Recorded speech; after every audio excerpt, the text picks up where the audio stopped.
लालू और तेजस्वी के बेहद करीबी विधायक फतेह बहादुर सिंह ने दुर्गा मां के अस्तित्व पर ही सवाल खड़े कर दिए हैं। जी हाँ, उन्होंने कहा है कि दुर्गा मां जो है वह बस एक काल्पनिक है। इसके साथ ही उन्होंने हिंदू देवी देवताओं पे भी कई तरह के सवाल खड़े किए हैं और दुर्गा मां को लेकर के तो उन्होंने इतने आपत्तिजनक बयान दिए हैं कि अब इसको लेकर के जो हिंदू संगठन के कार्यकर्ता है वह विरोध प्रदर्शन कर रहे हैं। साथ ही उन्होंने यह भी मांग की है कि इन पर कार्रवाई होनी चाहिए। तो ऐसे में आइए आपको बता देते हैं कि क्या कुछ कहा है फतेह बहादुर सिंह ने और किस तरह की आपत्तिजनक बयान हिंदू धर्म देवताओं और आदि शक्ति यानी कि मां दुर्गा को लेकर के की गई है। तो आइए आपको बताते हैं विस्तार में, लेकिन उससे पहले नमस्कार, आप देख रहे हैं द बिहार प्रोजेक्ट और मैं हूं आपके साथ आत्मजा। दरअसल आपको बता दें कि राजद के विधायकों की तरफ से लगातार जो है वह हिंदू धर्म ग्रंथों, हिंदू के देवी देवताओं पर टारगेट किया जाता रहा है। इससे पहले भी आपको याद होगा कि रामचरितमानस को लेकर शिक्षा मंत्री ने विवादित बयान दिया था। उसके बाद से श्री राम को लेकर उन्होंने विवादित बयान दिया था, जिसके बाद से जो है राजनीति काफी गरमाई हुई थी। और एक बार फिर से राजद के रोहतास जिले के डेहरी विधायक फतेह बहादुर सिंह ने मां दुर्गा पर सवाल खड़े कर दिए हैं, उनके अस्तित्व पर सवाल खड़े कर दिए हैं।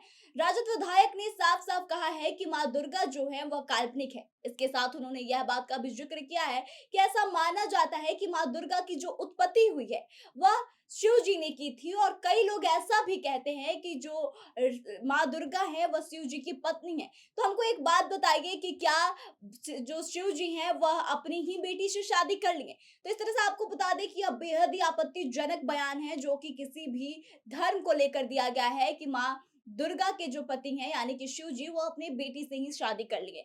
इसके अलावा उन्होंने यह इस बात का भी जिक्र किया कि हिंदू धर्म ग्रंथों के अनुसार जो हिंदू की देवी देवताओं की संख्या है वो 33 करोड़ बताई जाती है, लेकिन जब देश गुलाम था उस वक्त पूरे देश की आबादी जो थी वह 30 करोड़ बताई जा रही थी।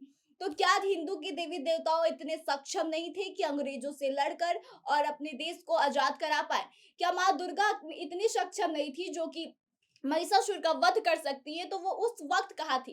क्या पूरे ब्रह्मांड की रक्षा करने वाली दुर्गा माँ जब इंडिया गुलाम था तो उसे आजाद नहीं करवा सकती थी? यह सारी बातें उन्होंने कही है। इसके साथ ही फतेह बहादुर सिंह ने खुद को महिषासुर का वंशज बताया है और महिषासुर को अपने पूर्वज के रूप में करार दिया है और उन्होंने कहा है कि महिषासुर का जो वध है वह माँ दुर्गा ने नहीं की थी, बल्कि सारे देवी देवता जो थे वह मिल करके उनकी हत्या करा दी थी। इसके साथ ही उन्होंने मनुवादी जो लोग हैं उनके विचारों पर भी सवाल खड़े किए हैं और माँ दुर्गा को लेकर के कहा गया है कि यह बस काल्पनिक धारणा है, उनका कोई अस्तित्व असल मायने में मौजूद ही नहीं है।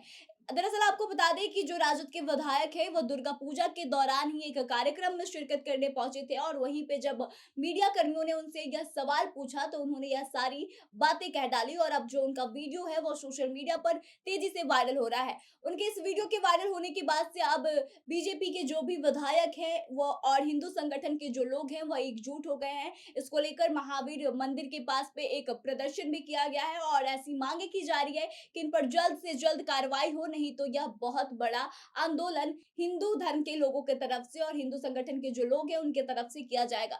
आप अक्सर देखते रहते हैं कि हिंदू धर्म हो या फिर इस्लाम हो, हर धर्म को किसी ना किसी नेता की तरफ से टारगेट किया जाता है और पिछले कई महीनों से अगर हम देखें तो लगातार यह दौर से चल पड़ा है कि राजद के और इंडिया गठबंधन के जो लोग हैं वह सनातन धर्म पर निशाना साध रहे हैं। इससे पहले आपको याद होगा कि तमिलनाडु के मुख्यमंत्री के बेटे जो है स्टालिन, उन्होंने इसको लेकर के सनातन धर्म पर टिप्पणी की थी। उसके बाद से जो शिक्षा मंत्री हैं बिहार के, उन्होंने रामचरितमानस पर टिप्पणी की थी और फिर से जो फतेह बहादुर सिंह है जो कि तेजस्वी और लालू प्रसाद के बेहद करीबी बताए जाते हैं, उन्होंने तो हिंदू के माँ जिसे माना जाता है माँ दुर्गा और इसके साथ ही हिंदू के देवी देवताओं पर भी सवाल खड़े कर दिए हैं। तो आप इस पूरे मामले को कैसे देखते हैं? आप अपने विचारों को हमें जरूर बताएं और आगे की तमाम जानकारियों के लिए बने रहे हमारे साथ, देखते रहे द बिहार प्रोजेक्ट।